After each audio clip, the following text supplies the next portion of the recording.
Nietzsche was this great German philosopher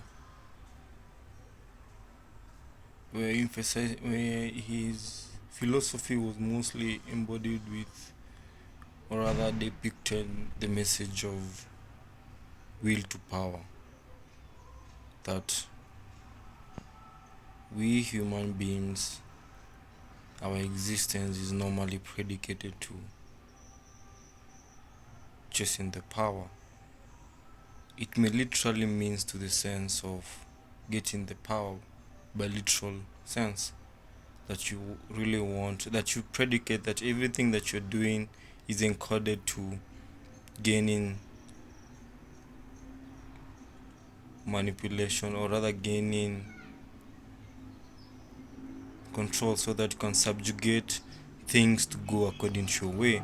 That can be a way of thinking, of seeing, or rather that can be a way of defining the will to power that Nietzsche talks about. But the majority of us, now that is into the negation part of it, that is into the atrocity part of it, the negative part of it,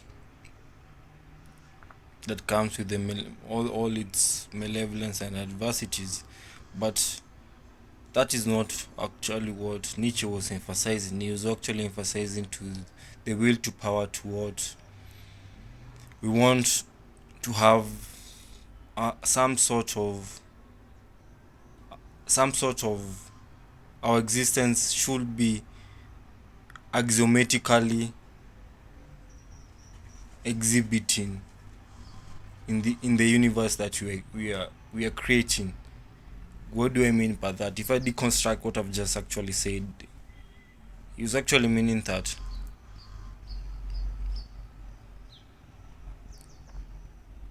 we want to have, we want by the end of the day to have a good story. We want, because our life is just but a story, and no one, and and this is it. 99% of us, none of us want to have a bad story at the end of the day. We want to have, want to have a good time when we have lived fully our life into the suffice.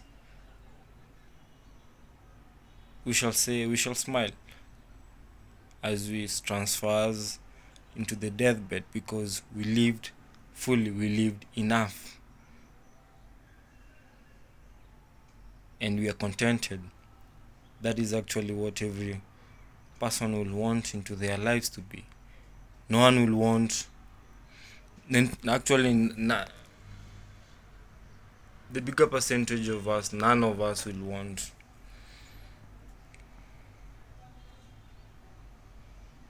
to have a bad story. And so we want to have a valuable story, we want to have a story, we want to have a life that brought value to the society, to we become of meaningful to the society.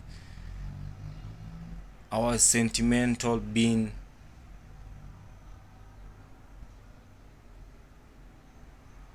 was worth living for. That is all what you want for. The power, you know, the value. And come to think of it,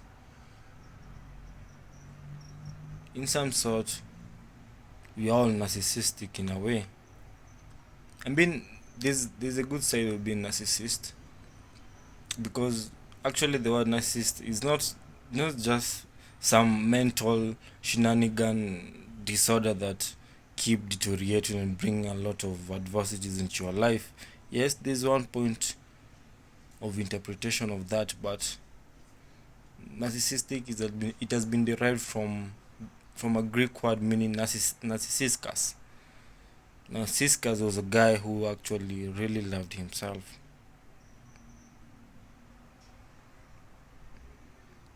And how dare you not love yourself if you actually want to be loved by others?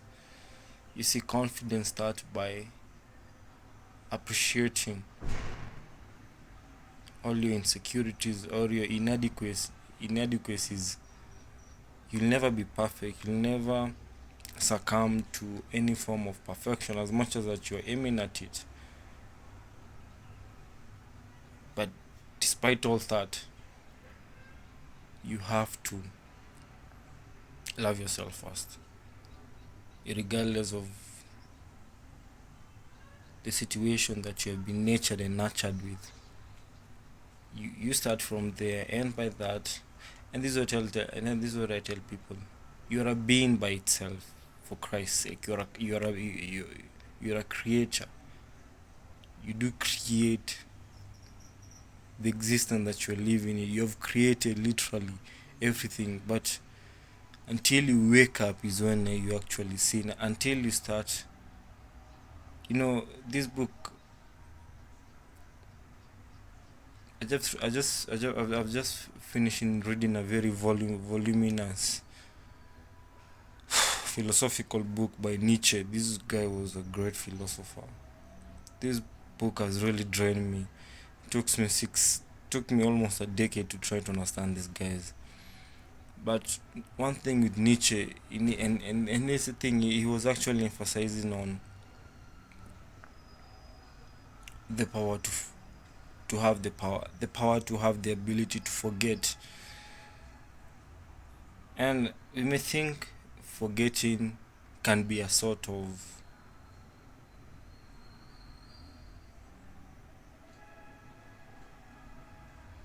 can be a sort of something that is bad.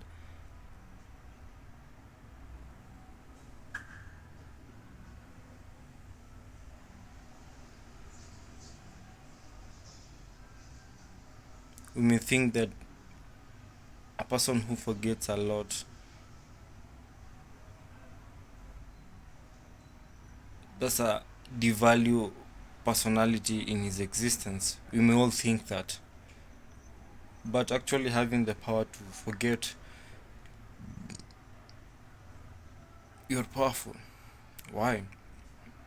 And before I actually explain why, I want to break that analogy that we all have, that the more you forget, the more you operate out of the normality, the more it is a weakness rather than a strength in your existence. It's a deviation. That's what we have been raised to believe.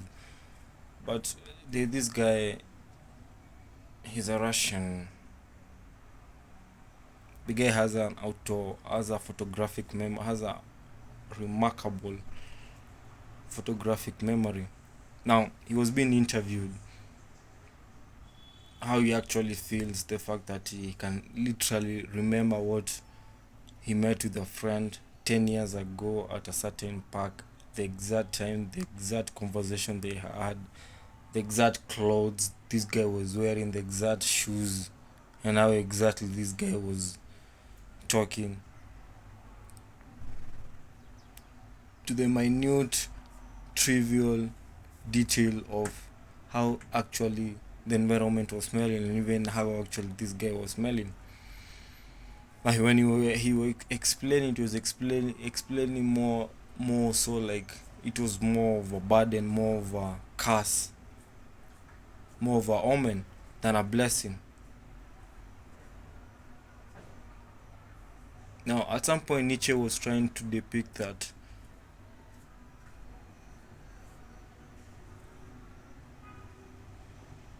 forgetting and living in the present moment can be defined as one and the same thing.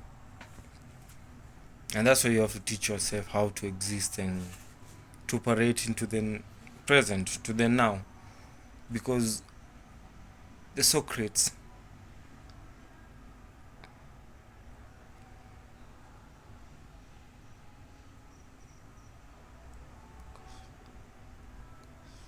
Apocastros says that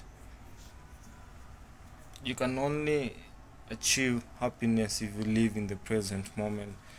And Seneca was great when he said that Makira, and even not even Seneca, guys like Marcus Aurelius, the guy who wrote Meditation, that was a powerful book. It was more like a letter to his friend, you know, fearing him good, and the only way back in the days, the only way you could farewell goods, farewell someone a good life, a life full of fortunate is to write him powerful words, because these guys from the very inaugural they understood that there's power in information. There's a story I'm going to tell you of a guy, of a Russian sociology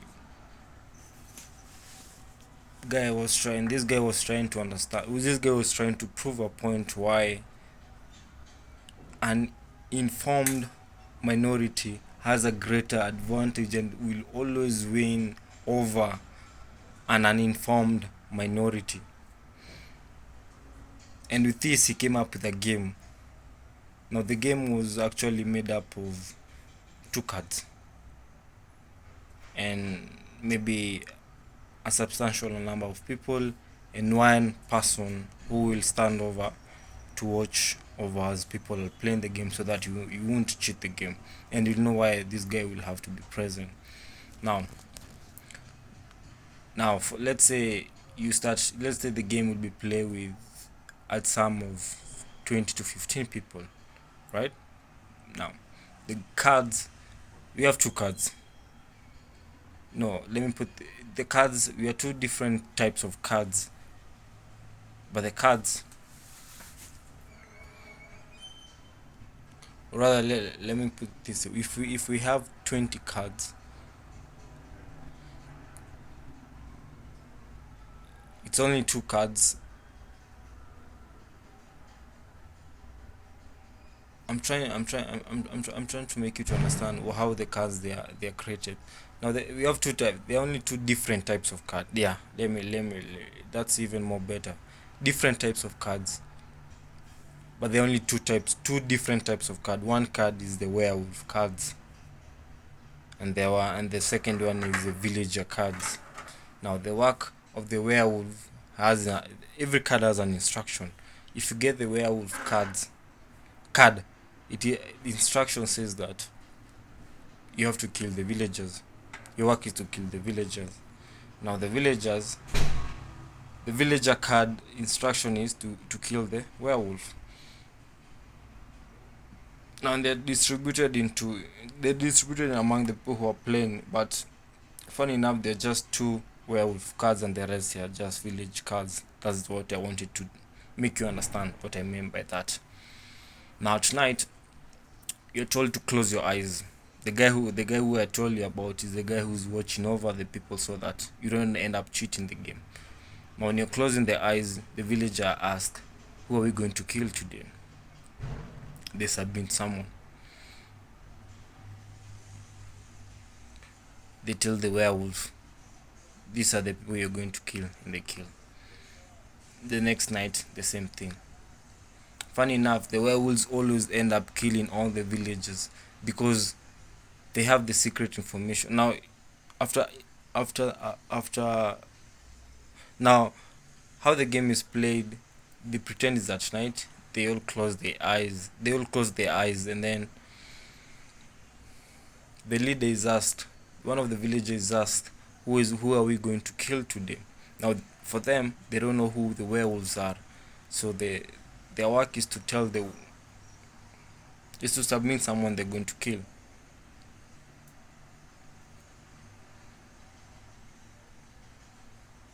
Now in the morning, the werewolf can end up killing that person.